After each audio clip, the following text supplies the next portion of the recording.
Se o senhoritozinho ou a senhoritazinha veio aqui achando que eu vou me debruçar em elogios à emocionante virada do Manchester United nos acréscimos, e de fato foi emocionante, eu vou poupar o seu tempo e te avisar que assim não será.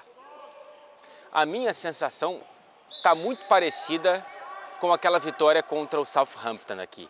Um Manchester United jogando muito mal, um Manchester United longe de qualquer nível mínimo que se espera para esse time jogando em casa, mesmo considerando todos os contextos de reinício de trabalho, transformação de sistema, etc. e tal, dado o adversário. Não era para ter sofrido contra o Southampton, não era para ter sofrido contra o Leicester, porque são times de nível de segunda divisão.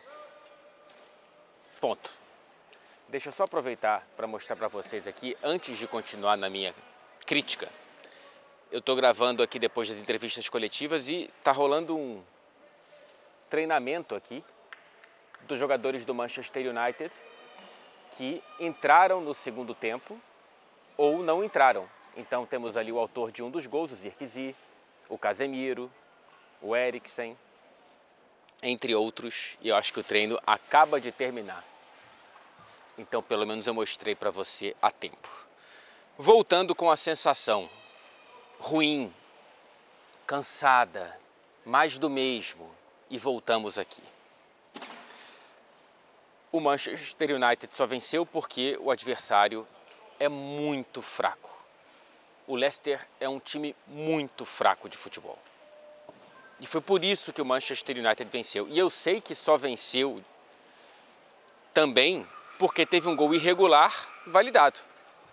O gol do Maguire, ele era em posição de impedimento muito simples de marcar. Quando você pega o screenshot que está viralizando nas redes sociais desse lance, pior ainda a situação do Bandeira, do auxiliar, porque ele está na mesma linha do Maguire. Era muito simples ele ver ali a porção de jogadores do Manchester United em posição de impedimento, inclusive a do autor do gol, e ele não marca. Então, para mim, isso é o pior do lance. É claro que tem um ponto do VAR e daqui a pouco eu chego nele, da ausência do VAR, né? Mas, cara, isso não é lance para VAR. Isso é beabá, sabe? E nesse nível, sabe, eu sei que errar faz parte, todo mundo erra, mas da mesma forma que criticamos quando um atacante de alto nível perde uma chance clara de gol na pequena área, sem goleiro, isso aí é uma chance clara de gol na pequena área, sem goleiro, para o auxiliar. E ele não levantou a bandeira. Eu não sei se ele foi incompetente com esse erro, se é uma incompetência natural ou desenvolvida pela muleta do VAR. Então o cara está acostumado a arbitrar com a muleta do VAR e aí ele meio que se destreina em lances assim. Ou se talvez, eu acho essa possibilidade muito possível, o auxiliar é um anjo que nos poupou intencionalmente de assistir mais 30 minutos desse jogo horroroso.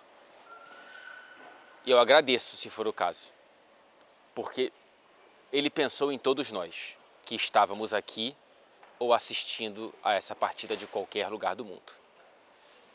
Porque teríamos uma prorrogação absolutamente descartável, absolutamente desnecessária para qualquer pessoa minimamente envolvida com esse jogo. Gente, não dá. Ainda bem que não teve prorrogação. Desculpa, Leicester. Se fosse o contrário, eu estaria com o mesmo discurso, porque o mais importante era o jogo acabar. Eu sei que o segundo tempo foi um pouco melhor e eu já entro nisso porque eu prometi falar um pouquinho da ausência do VAR. Por que não tem VAR nessa rodada de eliminatórias da FA Cup? Por decisão da Federação Inglesa, que diz, pelo bem da isonomia, pelo bem da igualdade de condições, a gente só vai colocar a partir da 5ª rodada eliminatória, portanto a partir da próxima. Por quê? Porque aqui na Inglaterra, como em vários outros países do planeta, só tem VAR instalado nos estádios da primeira divisão nacional. E há vários estádios recebendo jogos nessa eliminatória da segunda, da terceira divisão.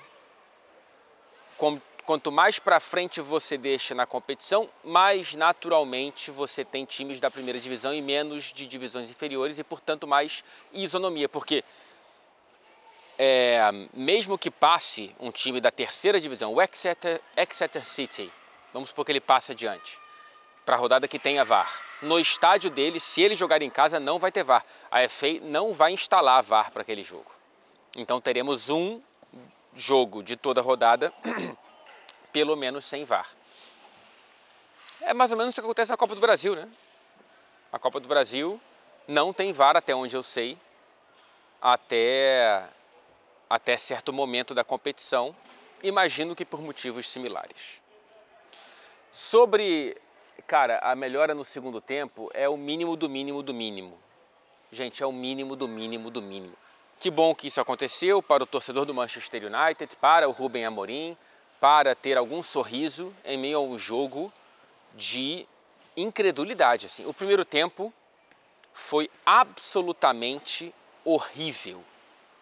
Cara, assim, até o gol foi feio do Leicester. O primeiro tempo teve poucos momentos em que você reconhecia o esporte que estava sendo praticado em campo. Teve um certo momento no primeiro tempo que os torcedores começaram a se provocar aqui por mais tempo do que o normal, porque o que se passava em campo, se você estivesse olhando ou não, dava no mesmo. Você estava buscando uma distração da razão pela qual você pagou o ingresso para vir. Assim. Foi muito ruim mesmo. O Manchester United não teve nenhum chute no gol do Leicester, numa defesa que sofreu 53 gols em 24 rodadas na Premier League, gente. Não é possível. E assim, também há que se reconhecer a responsabilidade do Amorim de não conseguir apresentar evoluções nesse time. Hoje teve a estreia do Dorgu, contratado junto ao Lecce. Ele joga nas duas alas.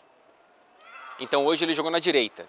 E o Dalot na esquerda, muito provavelmente porque ele queria um canhoto na direita cortando por dentro e um destro na esquerda fazendo mais ou menos a mesma coisa.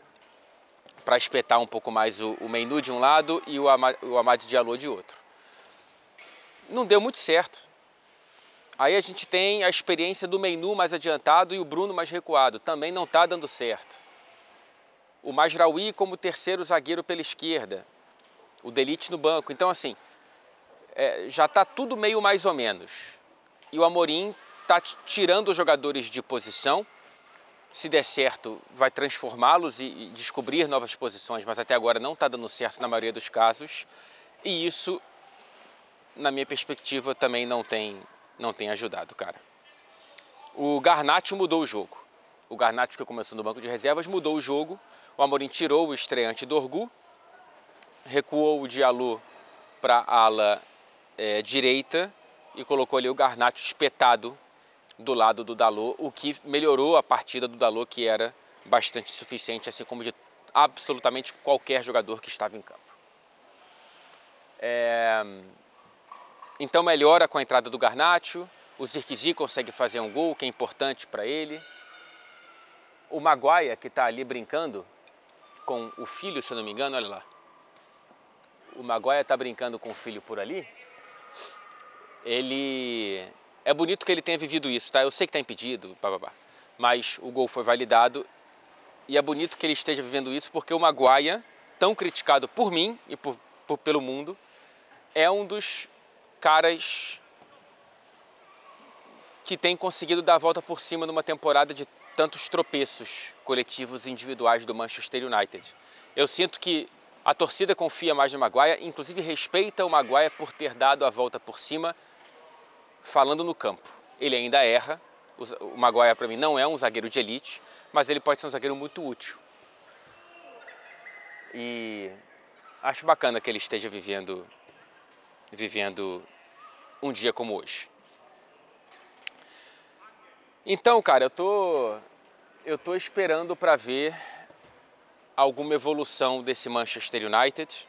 Sinceramente, agora são jogos na Premier League contra Everton e Tottenham fora de casa, jogos complicados, portanto. Para funcionar o esquema de 3 zagueiros, cara, tem que ter uma coreografia muito bem coordenada e isso não acontece com o Manchester United. E o Rubem Amorim tem tido tempo para treinar nesse mês de fevereiro, mais do que de costume. E a coordenação, a coreografia, isso não tá vindo essa fluidez, cara. Para ver a primeira temporada da Inter de Milão com o Simone Inzaghi, que gosta desse esquema, e a do Rubem Amorim, cara. É claro que os jogadores também não têm ajudado, mas eu espero mais. E é por isso que hoje eu não consigo tirar muita coisa a não ser essa cena bonita do Maguire brincando com os filhos aqui em campo, a entrada do Garnacho e tudo mais. Então, assim,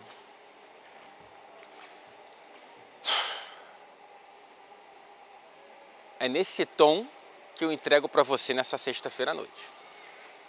Eu espero que você esteja para lá de Bagdá.